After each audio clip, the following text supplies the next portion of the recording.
Hey there, welcome to episode number 4 of A Fit and Able Life.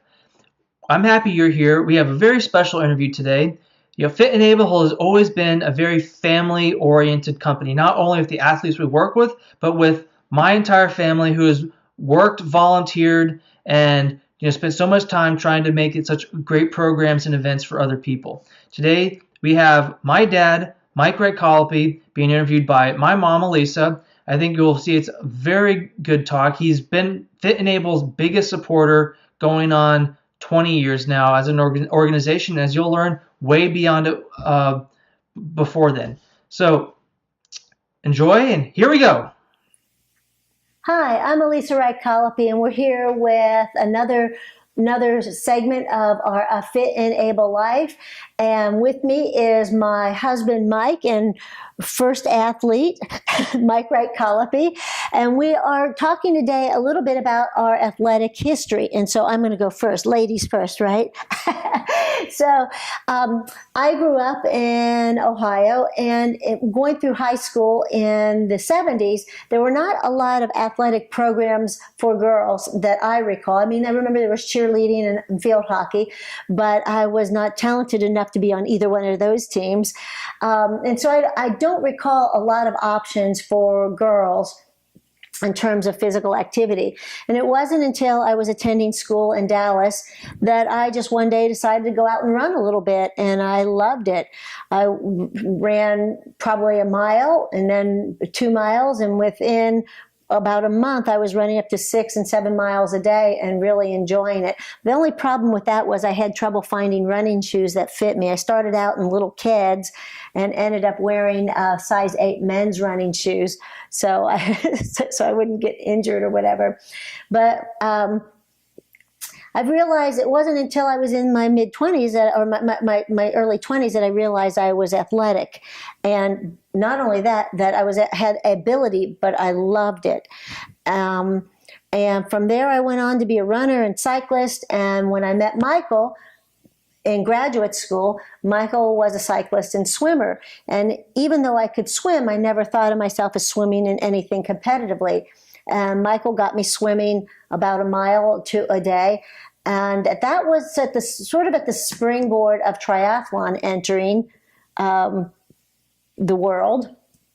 And so in 1982, I did my first triathlon, where it was a swim, bike, run. And it was funny kind of thing, because the triathlon was very young then. And so they had everybody lining up on the railing of a bridge to dive into a jetty in Galveston. And they said, "Oh, on your mark, get set, go."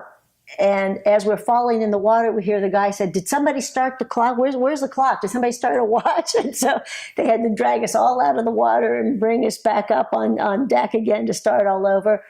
But I loved it. It was terrific, and it's influenced my life and my career choices, and that's part of the reason why we're here.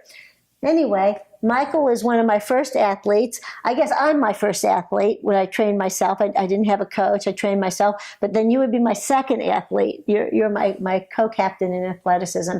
Tell me a little bit about your high school youth experience with athletics. Okay. I think as far as school sports, during gym class, I was probably one of the last kids to be picked for a team. I went out for 9th grade track. Competed very heavily, not to be in last place. So I never really thought about sports that much in high school.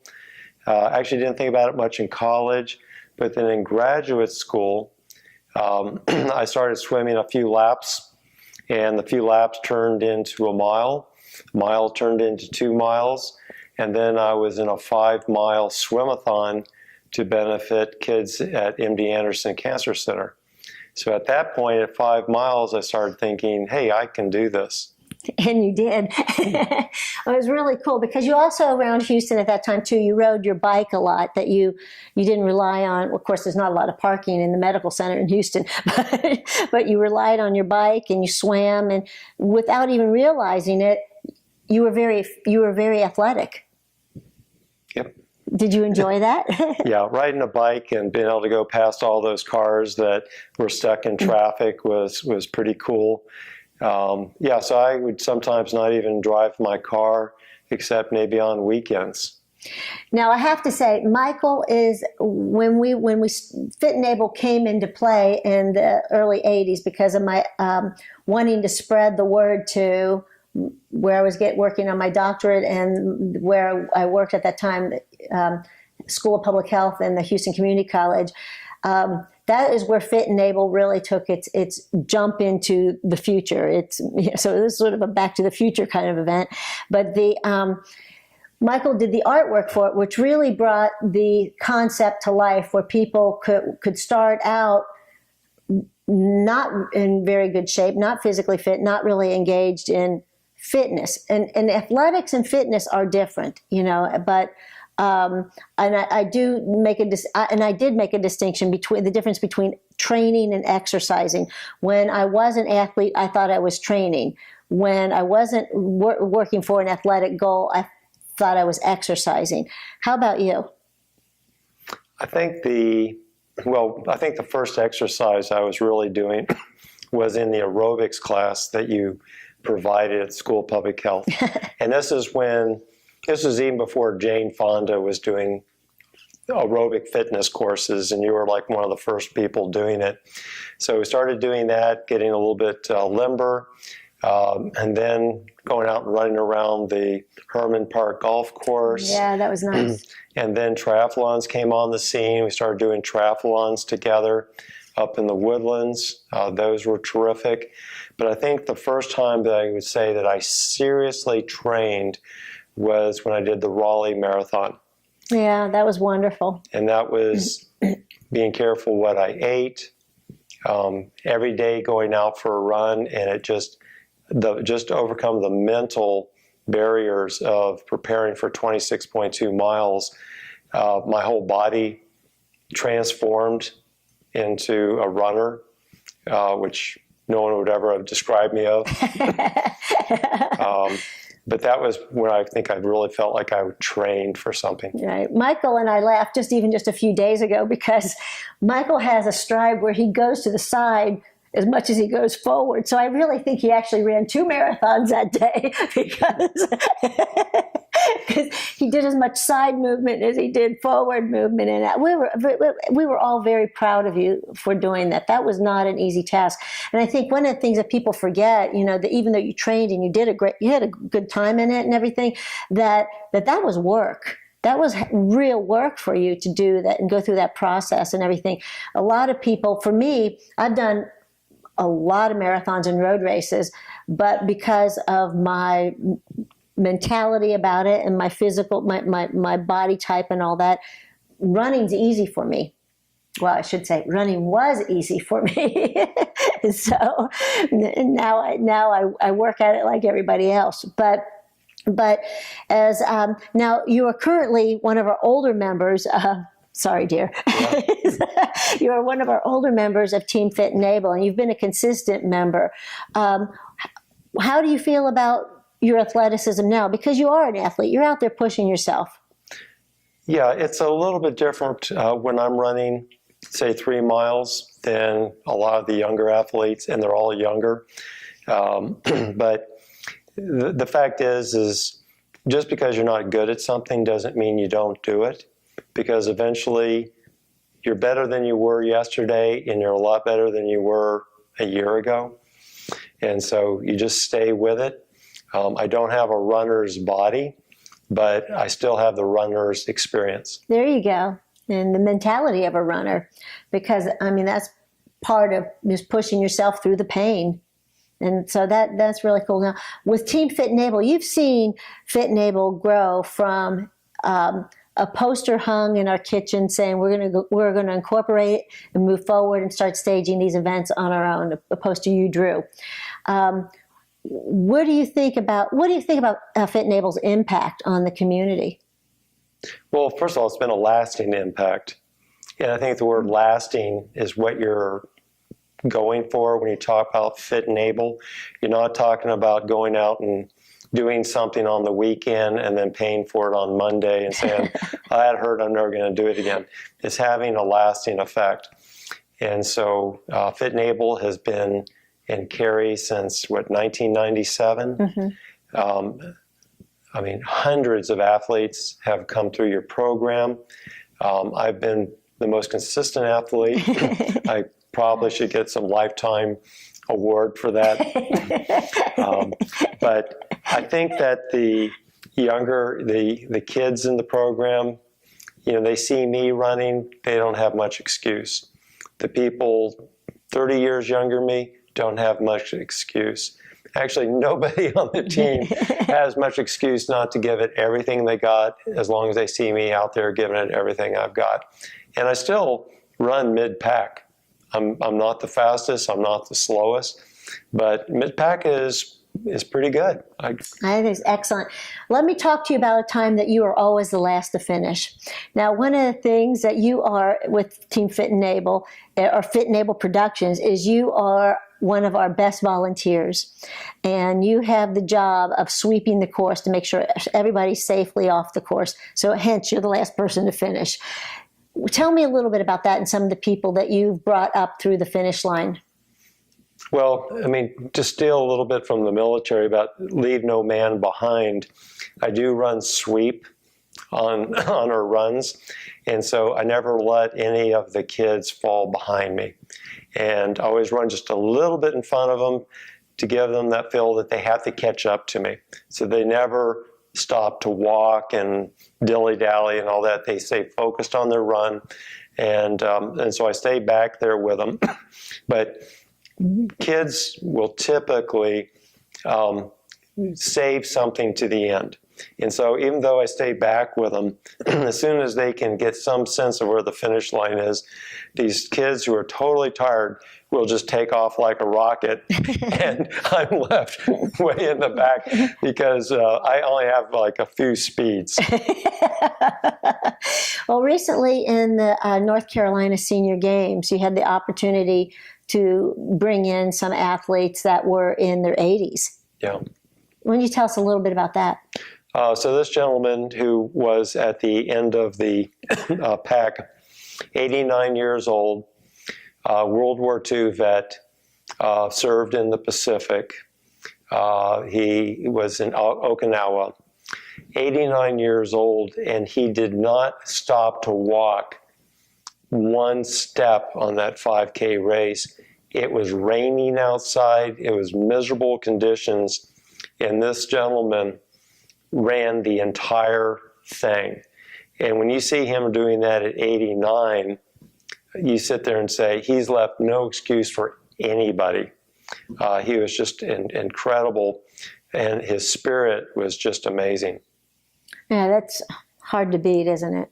That is really hard to beat.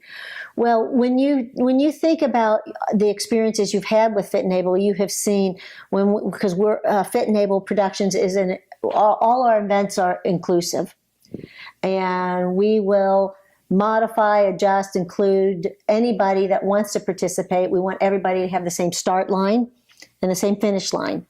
And we will make it so that they have, with their goals, are successful. And you've seen a lot of different kinds of athletes come through our programs. One of our first athletes that we had come through that was a paraplegic, Rudy Garcia Tolson, was one of our first. And he's gone on to be an amazing Paralympian in swimming and has done numerous triathlons. He came and did a triathlon event. What is your impression of these kids that are coming through and that have these disabilities? You know, we've had a kiddo that had recently had brain surgery. We've had children that were severely, just severely disabled in a variety of ways. When you see that and know that you're part of those events, what does that do for you spiritually? Yeah, so first of all, triathlon and these 5K runs, all these events bring out the best people. I mean, the crowd that you're in with, these people are inspirational. And they have good hearts, they have the drive, they have all the qualities that you look for. But the athletes that have handicaps are especially inspirational because they are really starting at a tremendous disadvantage, but they totally put that aside because they do want to participate in the same events as everybody else. They don't want to be special. But in some sense, they make themselves special because of what they overcome. That's true. And that is inspirational. I mean, when some of these athletes that you see what they do, you just think, we don't have problems. We don't have issues. And so it is inspirational. Well, the question that we always ask our guests is, what is your definition? What does having a fit and able life mean to you? So for it to be a life, it has to be sustainable. It's doing something that you improve. You're not incurring injuries so that you're always stopping and starting and stopping and starting. You know that you're on a program that you can keep up with, and that you're always improving, and that you're always sort of running your own race. You're always trying to be better than you were yesterday. You're not in it to be better than other people. You're doing it to be a better self. And as I've said, is a fit and able life is basically that you're able to accomplish your fitness goals at any age. That's good. You want to share your age? Nope. No. It's easy to guess. Well, thank you for joining us today. And again, this is one of the initial podcasts for A Fit and Able Life. And I am very blessed because I partner with my son in our business, and I've partnered with Mike in life, and fitness and wellness and healthy, good living is important to all of us. Someday down the road, you'll meet our fourth leg, which is my son, Glen. And until the next time, thank you so much, and we'll see you at the races. You know, I have to say that is one of my favorite interviews so far. My dad has been there for us all along. He's one of our hardest working volunteers, and he's seen everything Fit and Able's done. He's been in part of every program, part of every event, and he's always been super supportive. And I think what you can see from this interview is that really good, strong, healthy relationships are built on doing good, positive, healthy activities together all your life. I think that's, for me, one of the biggest takeaways. And, there's so many more from this interview. So I hope you enjoyed it, and I will look forward to seeing you next time.